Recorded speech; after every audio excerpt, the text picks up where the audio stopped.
Salut à tous, c'est Noah, j'espère que vous allez bien. Aujourd'hui on se retrouve pour une nouvelle vidéo pour parler de l'opening 2021 de Krampus Expedition et surtout de Nigloland. Donc c'est un espèce de nouveau concept. En gros, au lieu de parler directement depuis le parc, je parle en voix off et je montre que des images muettes que j'ai filmées là-bas avec de la musique évidemment. Je précise pour ceux qui connaissent, ça ne va pas être du Dubik copier-coller. En tout cas c'est parti, on y va.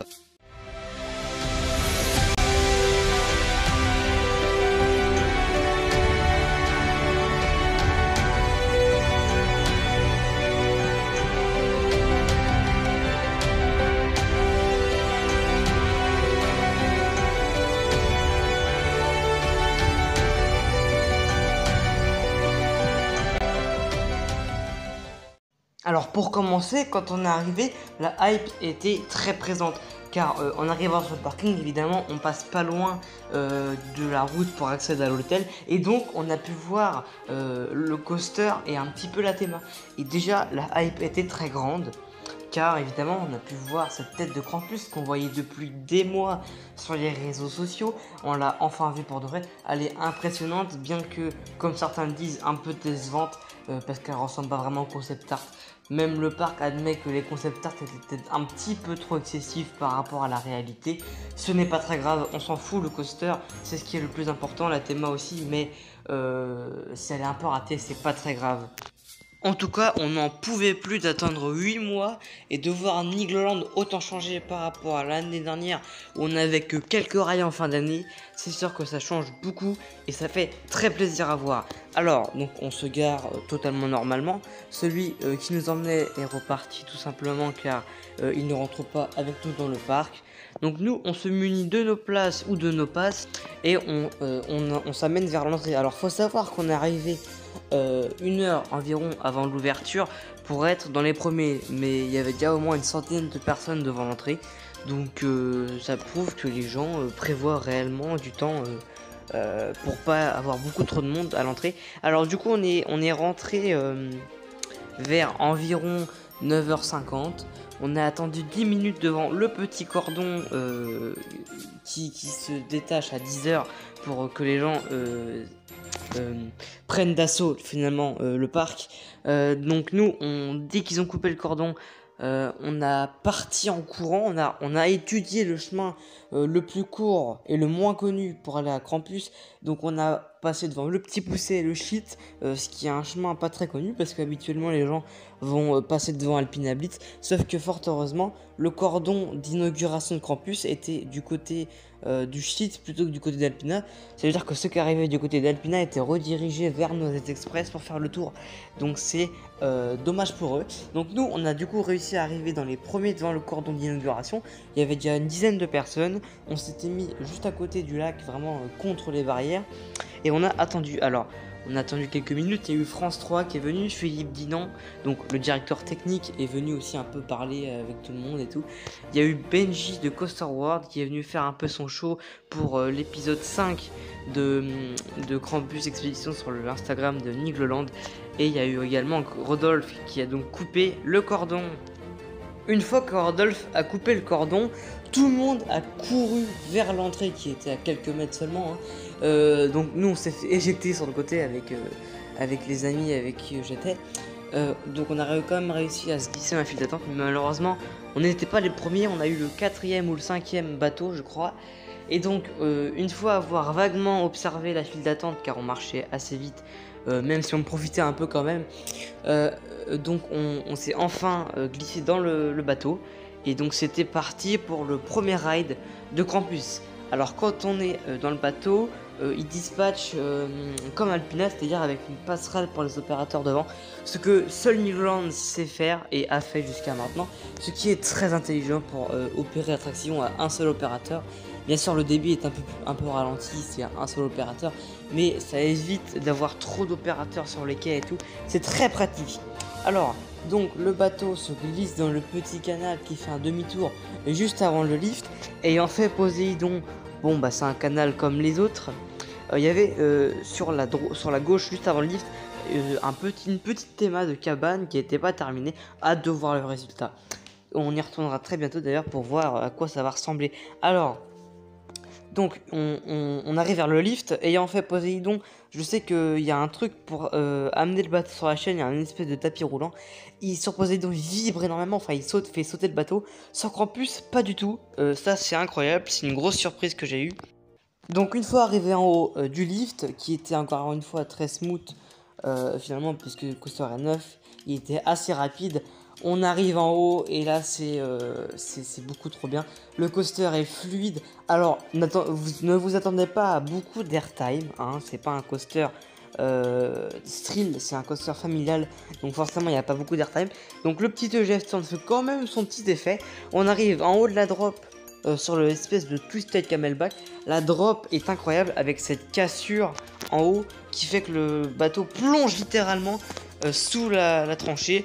Là pour le coup on sent un petit air. Une fois le ride fini, le splash assez humide fait, il y a un petit canal pour retourner en gare, très très beau, avec une belle vue sur toute la zone. Ça c'est, je pense, l'un des meilleurs endroits avec le splash évidemment. Donc on arrive en gare, il y a des petits clins d'œil aux autres parcs. Merci pour ça Nigloland.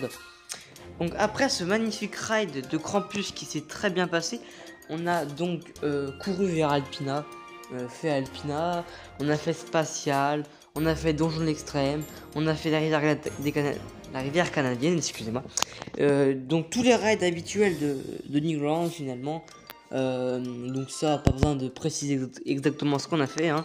Si vous connaissez pas Nigloland, je vous conseille d'aller voir d'autres vidéos ou même mes propres vidéos où je vous explique un petit peu mieux les attractions. Là c'est les attractions habituelles, on est plus là pour Krampus. Donc après avoir fait un peu toutes les attractions basiques, on a quand même fait nos express. On voulait quand même le refaire pour voir un peu comment il avait évolué au niveau de la végétation, tout ça. Donc les arbres ont un peu plus poussé que l'année dernière évidemment, mais le coaster lui n'a pas changé, hein, toujours très qualitatif, très familial. On en redemande d'ailleurs un petit peu des fois, même si on préfère quand même Alpina Blitz, hein. Donc après une fois qu'on a fait tous ces rides habituels, on est retourné vers Krampus vers 13h, donc juste après avoir mangé notre bon sandwich du bûcheron, très qualitatif, achetez-le. Grosse surprise au niveau de Krampus sur ce deuxième ride. Comme d'habitude, on regarde la file d'attente. Alors je vais rien dire sur la file d'attente, je vous laisse la surprise. Par contre, au niveau de l'EGF Turn, je ne sais pas pourquoi, mais ça vibrait. Alors ce qui est très bizarre, c'est que le matin, à 10h30 environ, je pense, on a fait Krampus, il était fluide, plus fluide qu'Alpina Blitz. Et là, au niveau de la première drop en virage et de l'EGF Turn, donc la petite bosse qui est entre la première descente et la deuxième, hein, toujours pas d'airtime à déclarer, mais des vibrations. Alors c'est pas horrible, c'est pas non plus quelque chose qui va gâcher le ride, mais j'ai eu peut-être une réaction sur le coup surdimensionnée vu que le ride d'avant s'était très bien passé. Forcément là j'étais un peu choqué parce que ça vibrait vraiment beaucoup, enfin pas excessivement non plus, mais c'était des fois un peu dérangeant quand même. C'était un peu chiant, surtout encore une fois au niveau de l'EGF Turn. Alors c'est très vite arrêté, une fois en haut de la drop il n'y a plus rien, mais c'est un peu décevant effectivement. Après ce ride un petit peu décevant, on s'est dirigé vers Spatial Experience, où donc on a pu voir Niglofan 89 aux opérations avec un autre opérateur. J'étais très surpris car il m'a reconnu. Oui, c'est un petit peu une fierté. Non, en vrai, je devais lui dire bonjour. Et finalement, c'est lui qui est venu vers moi. Non, franchement, j'étais pas prêt, hein, mais c'était très drôle sur le coup. On a refait donc 2 fois Spatial Experience parce que c'est beaucoup trop bien. Ça tape dans tous les sens, mais l'ambiance est incroyable. Ça, on peut pas le nier, évidemment. Spatial Experience, un des meilleures attractions de Nigloland, ça c'est sûr.